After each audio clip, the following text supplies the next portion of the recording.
Chicago, the model of a world-class city. A city defined by its iconic architecture. Places like Soldier Field. For nearly a century, it has been the icon on Chicago's lakefront. While other cities have erased these landmarks from their urban landscape, Chicago is on the verge of transforming one of our most storied civic assets. That may have been the most hypocritical statement in any of these promotional videos I've ever heard. It's been quite a long time, but it's good to be back.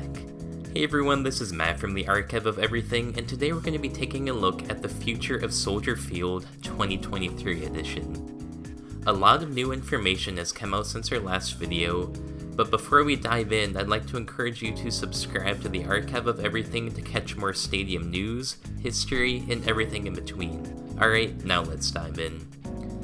It's no secret that the Chicago Bears want a new stadium.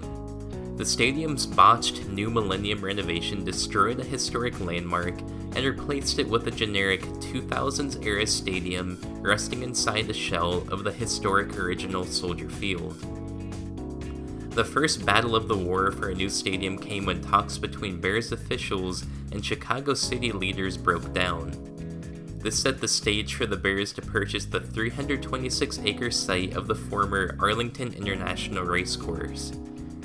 The site in the Chicago suburb of Arlington Heights would provide the Bears a clean slate to build an ultra-modern, multi-billion-dollar stadium, the likes of which the city had never seen. Chicago city leaders took notice and began a desperate attempt to keep the team at the aging Soldier Field facility. The city countered the Bears' stadium plans with a $2.2 billion renovation of Soldier Field. The renovation would demolish 30% of the 2000s era structure, again keep the shell of the original Soldier Field, but bring it up to modern standards with larger video boards, a lot more luxury suites, and oh yeah, a dome. One of the most iconic parts of Soldier Field for its entire existence have been those freezing playoff games. The natural grass field, a cold winter breeze blowing in off Lake Michigan. All of that would disappear with this new dome. The structure would look and feel similar to the roofs of SoFi Stadium in Los Angeles and US Bank Stadium in Minneapolis.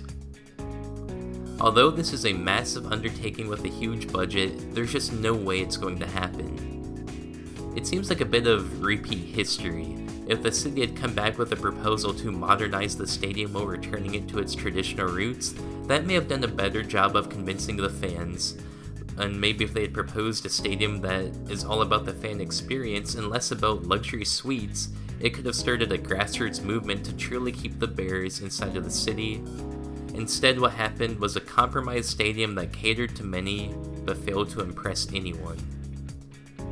Since the new Soldier Field proposal came out, the Bears have not changed their plans in any meaningful way.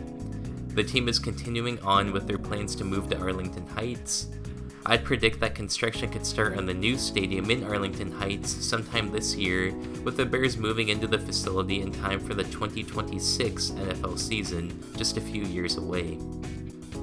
Soldier Field will get some kind of minor renovation to turn its facility entirely into a soccer-specific facility for the Chicago Fire MLS team, but beyond this, and perhaps the occasional concert, it will serve as a sad reminder for what the city had and lost.